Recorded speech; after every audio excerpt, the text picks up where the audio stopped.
Welcome back to the Communication Mastery Podcast with me, Mark Burlinson. In this season in 2026, we're going to spend some time looking back and replaying some of the episodes that some of you have asked about in your comments.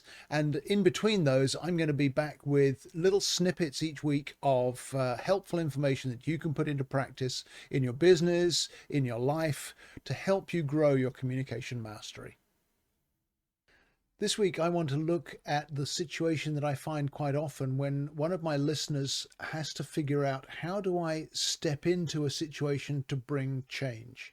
How do I intervene when communication isn't working effectively? Particularly if I'm maybe a business owner, or I'm a team leader, I'm a manager in a particular area of a business. How do I step in when change needs to happen? What are the things I need to consider? What are some of the skills I need to bring? How do I begin to help people overcome communication challenges in my business, in my team?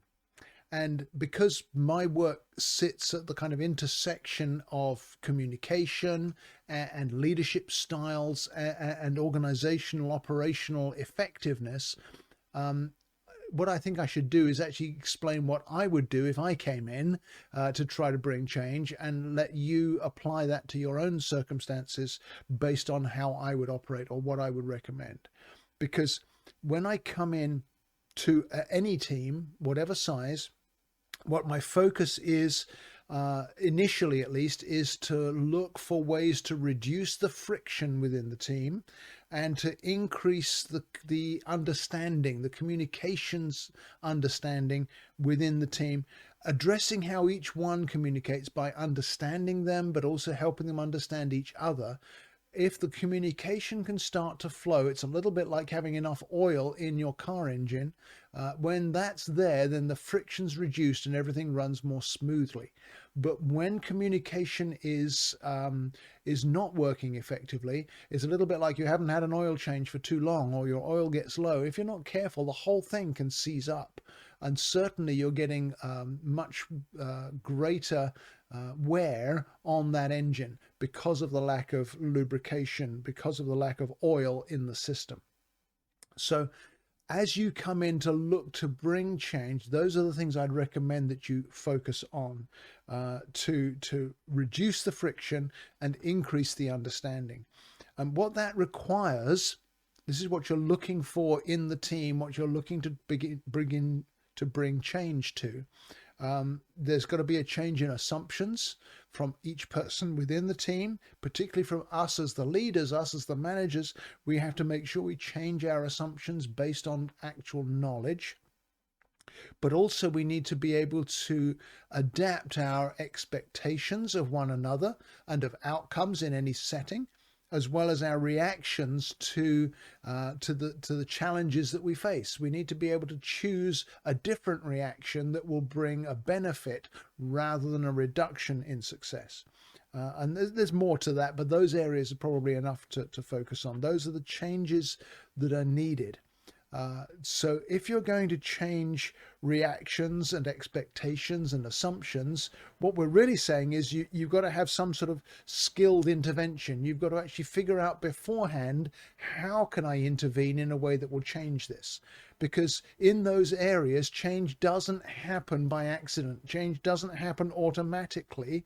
If change could happen, it would, because nobody likes the tension or the distress of misunderstanding and miscommunication. So what we're saying is, if I'm seeing those issues, there needs to be a level of skill, a level of training, a level of understanding of the issues, of understanding of the science, if you like, in order to bring change to that situation. So let's talk about how change happens.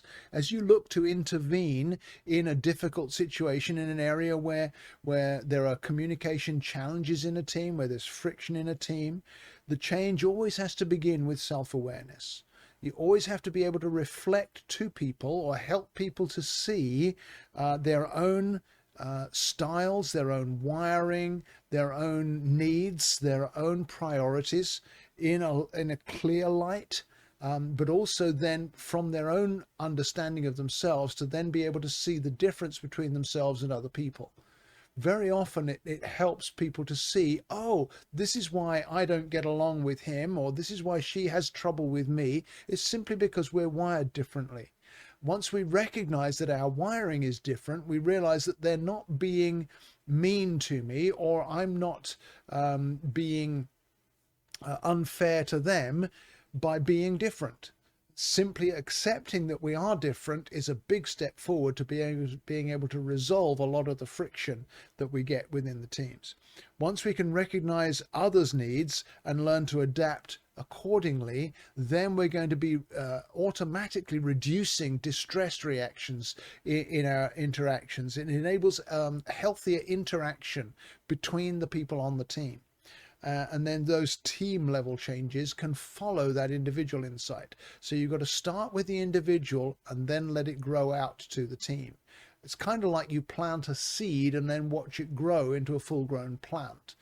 You don't harvest tomatoes off a tomato seed. You have to let it grow into the full plant and then flower and then produce fruit. And it's the same with team level change. You start with planting the seed at an individual level, and then it grows from there into that team level change.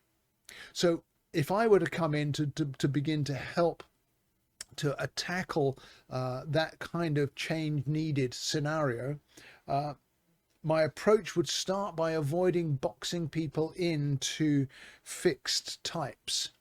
That so often happens, doesn't it? Even with profiling systems, you can end up with your definition of who you are. And the reason I use the communication IQ profile is that it doesn't box anybody in. It uses the same 7 styles to identify the uniqueness of each person. So everybody has access to all 7 styles, and they can learn to use all 7 styles intentionally. Just like you can learn to speak a foreign language if you're going somewhere on vacation where you don't speak the language. The focus of intervention needs to be on building bridges, not simply on applying labels. And so that would be the approach I would recommend as you see the need to intervene to bring change. Build bridges and be sure to restrict the applying of labels, whether by you to all of the people you're trying to help or between the people you're helping. Because when people feel misunderstood by being labeled, they escalate or they withdraw. Whenever you label somebody, the label may be at least partly accurate, but it never fully describes someone. Human beings are far more complex than one label can achieve. And we see even in today's society, don't we, the dangers of labeling people. Where people identify themselves with a label, they become this whole group that are supposedly homogeneous, but actually they're not. They're all individuals. And so learning to understand individuals is key. So we don't want people to feel misunderstood, because otherwise they'll escalate or they withdraw. And then when there's escalation and withdrawal happening within a team, then collaboration is the first victim of that mistake. Collaboration starts to break down when people are withdrawing their contribution, or they're escalating their contribution to kind of overcompensate for the conflicts or the misunderstandings that are going on.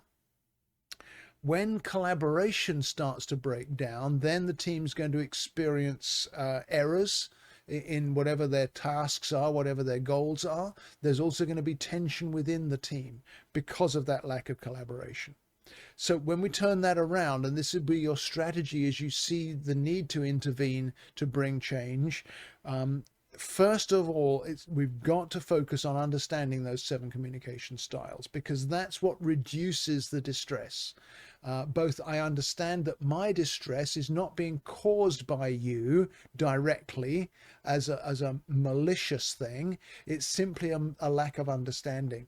And so with the understanding that I may have gained of my own communication styles, I can then look for what it is I need to reduce my own distress by coaching you, by helping you to relate to me in a slightly different way that won't add to my distress, but it will begin to resolve some of the misunderstandings between us. So when communication styles are understood, distress starts to reduce. That's always a good thing, because when distress reduces, then productivity starts to increase, teamwork improves, the collaboration starts to come back, and then the team starts to flourish in the way that it was designed to. So I like to address the underlying mechanics of communication. And that, again, is what I would recommend. If you see a need to intervene, don't just look on the surface, look for the roots below the surface. We're not addressing surface behavior. Well, if you just stop doing that, everything would be okay. Or you need to recognize that when you do this, it triggers that. You need to look below the surface of why is this happening? Where is this coming from? What dynamics does this reveal? What insights about the individual does this show me? What clues will it give me into how the individual can adapt? Most people who are operating in dysfunction don't want to stay there. They don't enjoy being there, but they don't know how to get out. So if you need to intervene for change, you need to identify what's the cause of the symptom. Not just what's the symptom, but what's the cause of the symptom. What's the diagnosis? Because when I can teach people how communication works, then I'm equipping them with tools that they can use repeatedly across all kinds of situations. I'm equipping them to improve their resilience. I'm equipping them with greater self-awareness. I'm equipping them with an understanding that we can be united by our different communication styles because we've got all seven. Your strongest may be my weakest. My weakest may be your strongest. There may be styles within both of our profiles that cause us, if we're not careful, to misunderstand and miss each other. But if we understand where that's coming from, we can learn to work around it. It's a little bit like you're driving down the highway and you see blue flashing lights and red flares ahead of you. You know there's a problem ahead. So then you begin to figure out, what do I need to do? Do I get off at the next exit to avoid this? Do I slow down? Do I change lanes? You can have all kinds of adaptive skills within a situation once you understand what's going on, what is the cause, what is the problem, what is the issue in play here. So that's what you need to recognize when you come to intervene for change, is to get below the surface, to figure out what's going on. I call it communication forensics. It's a big part of what I do with businesses all the time. So here are some key distinctions, just drawing on what I just said of getting below the surface. Here are some things that you want to prioritize rather than what you might be tempted to prioritize. So key distinctions, the first one would be that very one, is to not just be distracted by surface symptoms, but look for the root cause. Another key distinction would be to beware of assumptions. And when you identify assumptions, turn them into awareness. So the assumption is so-and-so is always going to be like that because that's just the way they are.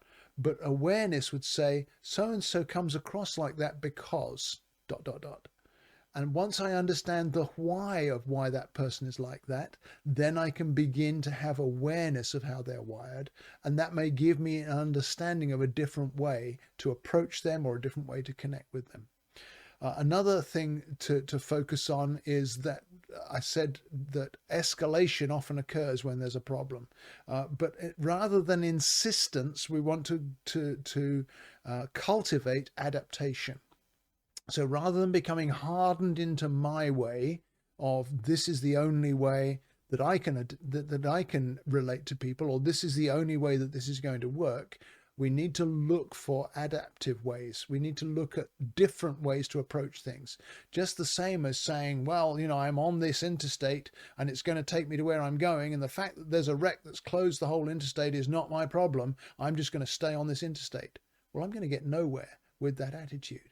If instead I learn adaptability, I can come off on this exit, I can take that highway, I may need to go around this city in this different way or whatever it might be.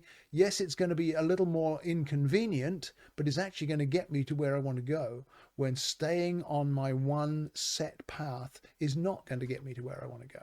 So adaptation rather than insistence is another key distinction to work on. And then the final one, I would say, and again, this is something I often will talk to individuals about when they're having an issue. If you're constantly experiencing collision, in other words, there's this standard situation where you always have a problem, or this particular member of the team, or this particular colleague that you're always having an issue with, or there's that particular customer that you always end up arguing with, or you never be able to get through to what it is they need from you. Whatever it is, that situation where you're always having some kind of collision, what you need to look for is, what can I change to bring connection rather than collision? What can I look for that will build a bridge? It may only be a very small, weak bridge, but what can I look for that builds a bridge? Because once I've built a bridge, then I can strengthen that bridge. And then the collisions will reduce and the collaboration and connection can increase. So those are some key distinctions that you can bring to bear as you intervene for change, or there are areas that I could be gladly help you with if you need outside help with those kinds of things. One more thing that I always prepare myself with when I go into a situation, and often I don't know what it is I'm walking into when an owner or a team leader has asked me to come in, but what I prepare myself with is the way I'm going to come into the situation. And again, I offer this to you if you know you need to intervene. Our tone and our characteristics of our approach really make a difference to how well we can be received. So I take time beforehand so that I'm coming into a situation calmly. I want to be calm in the way I interact, because that avoids escalating whatever problems there are. I also want to come in thoughtfully. Usually when I'm coming into a business, my initial connection is to come and do a workshop. And so very often I already have individual profiles of the team that I'm meeting with. They've already done their communication style profile, and I have those results. So I will spread those out and I will look at those and I'll begin to think, where might be there some issues? What might be some clues of what I have from my experience that I can bring to this setting? In the same way as you want to intervene for change, whether it's change between two people on your team or whether it's change in the way the whole team is approaching a challenge, spend some time being thoughtful. What could be different? What might I see as I look at this from a step back perspective? How can I think about this in a way that's going to be helpful? So that's another part of how I would want to enter a situation or approach a challenge. I want to approach it thoughtfully. And then the third key I find is very helpful is to be very practical. So one of the beauties of these communication styles is that it enables me to be very practical with each individual. With your style, the way you're wired, you're going to experience this more often than other people. You're going to find these challenges more often than other people. You're going to find difficulties in these areas. When things are not going well, it's going to look like this for you. And so I'm coming in with practical connection to the person based on an understanding of the science of how they're wired. But that helps them to recognize that I want to help. I want to make a difference. Being practical rather than simply working on principles is always a very valuable way of building a connection with people. Another characteristic of how I want to approach challenges, how I want to intervene when I'm coming into a situation, is to always be encouraging. And so I love it if I've got a group of people in a room and we're talking about some of the challenges they're facing. I will say something to them like, hey, you can turn your differences into strengths, and I'm going to help you do that. And you see the mood change within the room. You see it change from, I don't know how we're going to fix this, to here's a guy who knows he can help. Here's a guy who's going to steer us in the right direction. To use our interstate analogy one more time, here's a guy who knows the best way to go to get around this jam. So to come in to be encouraging. And then the final thing, and again, the communication IQ profile is very helpful here. I want to be non-judgmental. And what the profile does is that it helps me to depersonalize any differences, any issues, any challenges, any conflicts, because I can look at the distress of the individual's languages and say, here's how I understand I'm wired. And I understand about myself that these particular characteristics, these particular circumstances will cause me to be distressed, but I also know what will help to reduce that distress, because I don't want that distress to be an obstacle. I recognize this happens in me because of the way I understand that I'm wired, but because I understand myself, I also know how to get around that. I know how to adapt to that. And I also want to be the same with you. I don't want to box you into some category of someone who's against me because we've been having a conflict.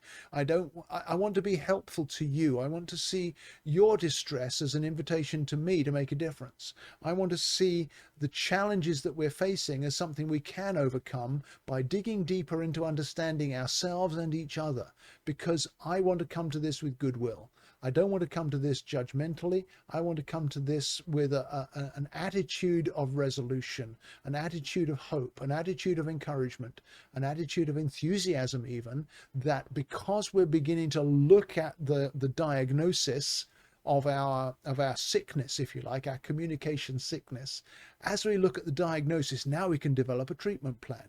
And a treatment plan is going to bring us out the other side into health. And health is always the place we want to land. So those are some of the ways that I approach coming in to intervene to bring change. And I trust that those are helpful to you if you see that change is needed in your setting. All of this is experience-based and not just theoretical. And I want to encourage you to bring your experience to the table as you intervene to bring change. And if you feel you lack experience, well, reach out to somebody who's got experience. You know someone because you're listening to this, and I'd be glad to help if you need that help. But when you learn the science of communication, then the art of communication comes much more easily. You can learn this stuff, and I trust that what we've talked about today has helped you to learn how to intervene when change is needed in a way that's going to be fruitful, productive, beneficial, non-judgmental, by approaching it calmly, approaching it thoughtfully, approaching it practically. You can make a difference, and I encourage you to step out today and begin to make a difference in whatever your situation may be. Then come on back next week and we'll look at more skills that we can develop to grow our communication mastery. Thank you so much for listening to today's episode. It would mean a lot to me if you'd rate and review the podcast so it helps more listeners to find us. But also, would you give me your feedback on things you'd like to hear about in future episodes? And remember to share the episode with a friend if you see something that would benefit them as well. You can reach me with feedback through my website at markburlinson.com. Just click on the contact button and send me a message. I respond to everyone personally, and I really want to hear from you. So thank you again for listening, sharing, reviewing, and giving me your feedback.